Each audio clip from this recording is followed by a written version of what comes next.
Coming to you straight from the Rio Grande and beyond.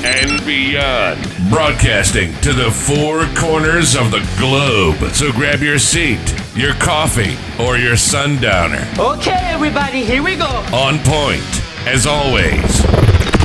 This is Gloves Off. Gloves Off.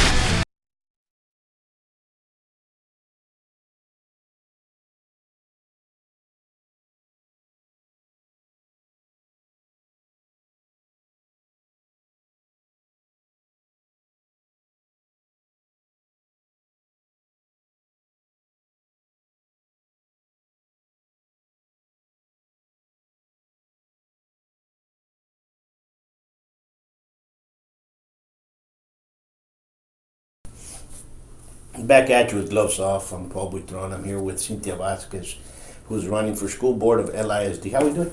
How we doing, Paul? Nice. Good. Thank you Good for to see having you. me over. Thank you for standing up and running. But tell me, I've seen you involved with politics. I've seen you involved with campaigns, and it was only a matter of time that you were going to put your name in the hat. But why the school board, and what's going on? Tell me. I think that's a foundation of our future, absolutely. I do have 3 kids. I am a single mom. And I've actually also worked for the UISD as a special ed teacher, one-to-one. I started as a substitute. And so I've seen how important it is, it's an unpaid position, let's put that out there. But it is very important. I've been at the place where, I do believe teachers or teacher aides, they do get underpaid. A lot of them have a lot of stress over them. It's a lot of demands from administration that comes from the state, and it's a domino effect, right? So I decided to run for the school board and represent my district. God willing, early voting is around the corner. And I believe that if we just stand up together and represent our kids, we could have a better future. Good enough. Our future is our kids. Absolutely. Definitely. And a lot of people do not understand that. And I keep saying this because everybody wants to vote in older people. And they want to vote in older people like,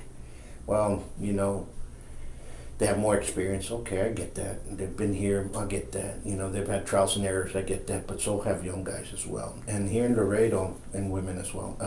Here in Laredo, the majority of the population age bracket is 28 years old.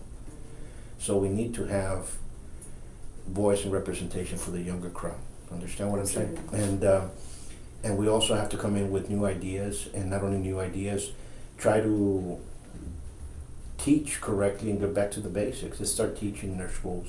I think our schools have failed us with their kids, and don't get me wrong, guys, because there's a lot of good teachers out there, but they're more concerned about a test than what they are about actual education. Academics. Mm-hmm. Yeah, and then when you start looking at some of these people and you start talking to them and you start analyzing what they do, half of the guys that are coming out of high school and girls, they have no, how can I say, day-to-day understanding of what's there. I'm a product of that, Paul. I'm the first one to go to college. I do have a bachelor's degree, and like many others, I was a B student in high school. I graduated with like an 84 GPA. I went to college, I'm going to do this. It was my dream to graduate and whatnot. And I go in there and I take the entrance exam and I end up in remedials. And I'm like, what is that, So fast forward, absolutely, I don't want my kids to go through that because they're not aware of what that is, So it's pretty much, you're not at the basic college readiness level. And so we're at remedials. I was at the bottom in the reading, and I'm thinking over here like, I'm okay, I graduated from high school, so I wasn't even ready. So I did waste financial aid, time, and of course, I did learn a lot more at a college, but it was time that could have been prevented. I could have done a lot more, or finished earlier or whatnot. I am the first one from my family to go to college. So my parents didn't know any better. And I think that's one of the things that I want to bring out. And I'm not saying everybody's college material. We should have technical schools as well and bring them to the table, because a lot of kids are gifted and talented with their hands. Not everybody has to be an Einstein. Where anybody can, become an engineer or, build something. And so I do believe that college it's a good way, you know, of living and whatnot. But having my experience go through remedials, and I graduated until my 30-some years back in 2020 when COVID was out there. It was kind of like, I don't want to put my kids through it. And I think that's also why I threw my name in the hat. Like, I want other parents to be aware of, you know, they have to be college material and be ready when they go and take that test, the entrance exam. They don't end up in remedials like I did and waste 2 or 3 years of their life just on basics like that. Absolutely, and that's what we have to do for, you know, and I've told this to many of the school boards, and we have some excellent school board trustees that mean well, but then there's the persona that's in there that something's not going right. I don't know whether it's the state regulations or not, but that's what's hindering. Now we need to snap out of all these tests that we have. And let's get back to teaching. Let's get back to teaching what is needed for day-to-day business and how to run the day-to-day life in here in America, really, or anywhere. You know what I'm saying? Because it's not there. I think it's an unnecessary stress for the student, for the teacher, the administrator, and the parents. It's a combination of all. It takes a village to raise a kid. So if we're just focused so much on this test, you know, I mean, we're like stressing the kids since day one they go to school. You know, we have the STAR test or this test or that test. And instead of focusing on just like the basic English, math, and reading, you know, you have the AR. And some of these kids, I mean, they learn at different levels. And I can assure you, because I have 3 kids, and they are so different from one end to the next, you know, the spectrum. And it's just like, oh my God, she learned how to read at kindergarten, you know, and the other one's like, we're in 6th grade, and I'm still like, come on, read, you know.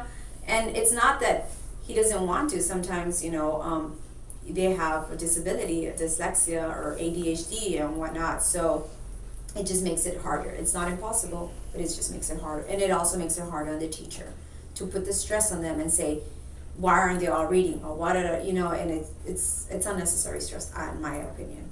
No, you're correct. Many people agree with that. And if you actually put, I will say this, if you actually put how much is actually spent per student that goes into 1st grade into a district and graduates, that same student from that same district, how much actually have we spent on that students for the education? We're not getting our money's worth. And it's not that we don't have great educators. The thing is that we're being forced by regulations to teach a certain way. Well, we should actually start teaching. Let them teach. Don't be placing so much regulations on it and too much exams, and because basically you're kind of dumbfounding everybody. And that's my opinion. And other people might agree or disagree or whatnot. But I'll tell folks this: if you guys like what we're talking about, like it, share it, comment, ask questions, and also look and see where your school boards are and who's going to be running for the school boards, because we have a candidate right here that's running for a position that is one that cares of the mom, and so you have to pay attention to everybody that's running on the different school boards and candidates, and do your research, do your due diligence on that. Another thing that we talk about, and a lot of people question, is the security in our schools. Is it up to par? What do you think about that? So Paul, I did talk to a father of one of my friends, and you know, I consider him like an expert, and I actually like some words he told me. You know, we cannot prevent an incident like it happened, you know, and so, but we can be ready for it. We can definitely be ready, and he has some brilliant ideas, if I may, Mr. Winterock. And he pretty much said, like, Cindy, I mean, things like this can happen any day, anywhere, any place type of deal, you know, but we can be ready, or we can set our mind to be prepared. You know, the mind will follow once it practices it a couple of times. I do believe that we can definitely, you know, have more drills, more everything in between the school years, and have our kids ready. We cannot prevent it, Paul. You know, as much as I would like to promise the world a safe place that we're sending our kids, it's happened at churches, it's happened at Targets, it's happened. the shootings have occurred in anywhere, so we can't say, you know what, I'm here running and I can assure you we're going to have a safe environment every day. It's not true. We have bullies, we have teachers, we have administrators that have been arrested as well. So, I mean, it's a matter of our students, and our families and our workers and everybody in between to have a little take of it and be responsible and be ready for any kind of incident coming our way. And for people to be vigilant as well. You have to be vigilant. I keep telling this, and parents do not listen to our kids, Start listening to them now. They're telling you something. They don't listen to them. When little Billy or little Jill come home and they say, you know what, Mom, you know what, Dad, it's a boy in school that's kind of weird. No, don't call him weird, because that's the wrong word you can call him. He's Right. special. No, he's weird and he's doing this. Listen. Right. The red flags are starting to go up. Right. Understand? And also another thing that I tell parents is this, everybody has a cell phone. 20 years ago, 30 years, this was not around. Right. In high school, this was only seen on TV, and it was seen on Star Trek. And what happens is that now everybody's here. You have 10, 12-year-olds have iPhones and so on and so forth. Good for them. Okay, parents want to do that. But they're running around with apps that shouldn't be there. Mm-hmm. Kids are running around on Facebook. It says adult entertainment, for adults only. And then you got 12, 13-year-olds on Social Facebook, media. on social media. Parents, be vigilant, understand where your kids are at. Not only because of that, because there's a lot of predators out there. Right. There's a lot of sickness in this world, especially in that content. And they're out there and they're predators. Like you said something real good. It says, it takes a family to raise a child in the village to protect them from the predators. And that's what we all have to be doing. We all have to be up there because they're out there and they're going to prey on the weak. And unfortunately, we have to get back to those basics. One, security. I think it's a major issue. The education, go back down to the basics. Enough of these tests. Paul, when the cold front hit Laredo, we were missing plumbers.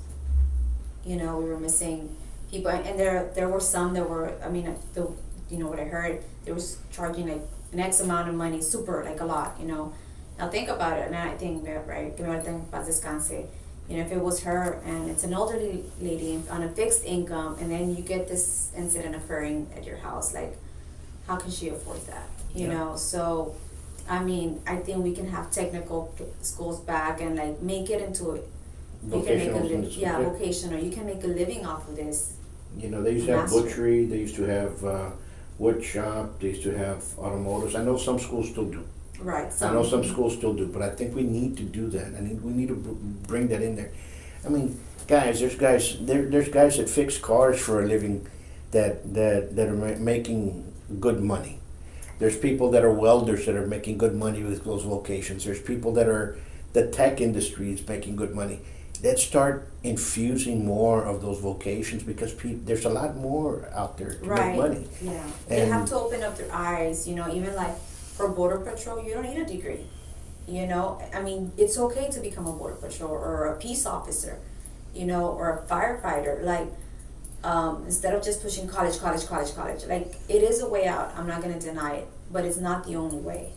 So I think we can, tell our kids, like, maybe bring like a plan into the school and say, hey, maybe you're not a college material, you're not ready. Because I've heard some of the kids tell me, because I'm also a volunteer coach, and they're like, man, but I don't want to go to college. And I'm like, that's okay, no worries. Like, there's many other things you can do, but you have to do something. Don't settle.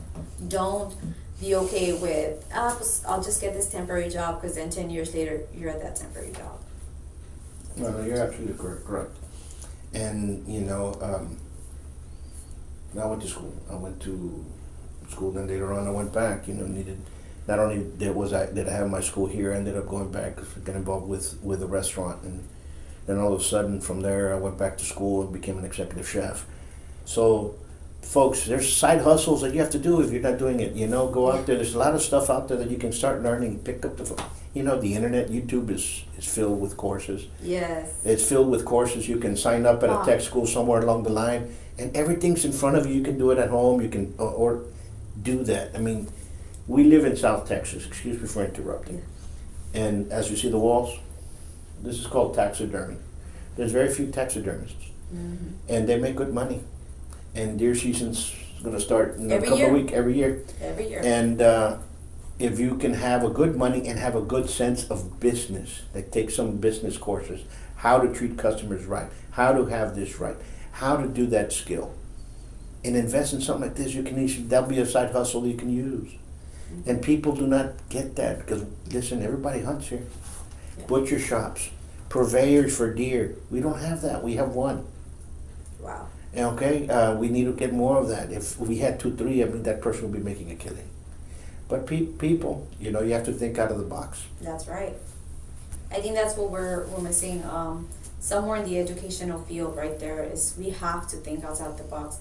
A lot of this cookie cutters, it's not working because we've been doing it for a while, and I'm not putting down the cottage or anything because some people excel very well, you know, Sure. and they become millionaires and whatnot. Sure. But I do think, like you said, just even this right here, I mean, and I've seen a lot in marketplace, people like young teen kids selling dulces con chamoy and balloon business and cupcakes and all this kind of stuff, and it's amazing, and I'm very proud of those people trying to make this little hustle, and they sometimes grow even to make a bigger business. The slime girl, you know, like it's amazing, but it's que tienen hambre. They have that hunger of succeeding in life, you know, doing something. Absolutely, and we have to. Once you see that, and once we see that in schools, and we see that person, yeah, they're going to be an entrepreneur. They're going to be a solopreneur, an entrepreneur, an entrepreneur. What's he going to be? You know, there's many ways to start developing kids, or that you start seeing that one side of them and go forward. You know, there's kids come out of high school, they go into college, and they still don't know how to balance a checkbook. They don't know how to do their taxes. I mean, we should put courses like that that are more important. Right. They're more important than trying to figure out if, you know what I'm saying? Right. You know what I mean? You're like, okay. Right, I absolutely agree with you on that. Like, there's just basic stuff, you know. I actually opened up a bank account for my kids not too long ago. We went to Wells Fargo, and they were like, how do I use the ATM? Like, basic stuff, you know, that for us we take for granted because we do a daily deal or transaction or whatnot, right? And I'm just like, okay. And then I was like, okay, you put in the card, and step by step, and it's going to ask you this and whatnot. The first time we'll ask English or Spanish, type of deal. And then after that, it was downhill, you know, they can manage. And now they can check it up on the phone, my balance, I'm negative, I'm positive, or whatever, you know. But yes, I absolutely agree with you.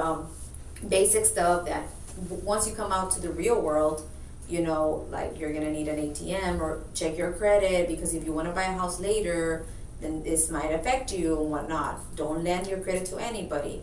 Sometimes it's easy to do. And some kids, I mean, they're just innocent. They don't know. They're not aware, you know, and stuff like that. Or you want to buy a car, you know. But yes, I do agree. We need to teach that kind of stuff. Yeah, we do. Early voting is when? It's going to be October 24th to November the 4th. Election day is November the 8th. Anybody that you know, just come out and vote. You know, I've always said this from any campaigns that I've helped and whatnot. If you don't agree with what I stand for, by all means, just go out and vote. Practice your right to vote, you know, because I get it. No somos monedita de oro, you know. But like somebody, vote for somebody, share something, makes a difference. Absolutely. And I want to thank you for coming out. Thank you, and thank you for standing up. Folks, research your candidates. Early vote starts in there. If you have an 18-year-old, take them with you. A 17-year-old, take them with you that you're going to go vote. Start teaching them the process. Start getting them involved. Don't let somebody else get them involved and influence something else into their minds. Remember that. Yes, absolutely. I agree with you. And so right now, go in there. Most of the college kids are in there. Don't vote. Most of the college kids in there don't have a voter's registration card. High schoolers don't vote. We need to start pick them back up. Because remember, the majority of the age is 28. We have about 150,000 people that are able to vote here in Webb County, and only 30,000 vote. It's pretty bad. So, until next time, much peace and stay safe. Thank you.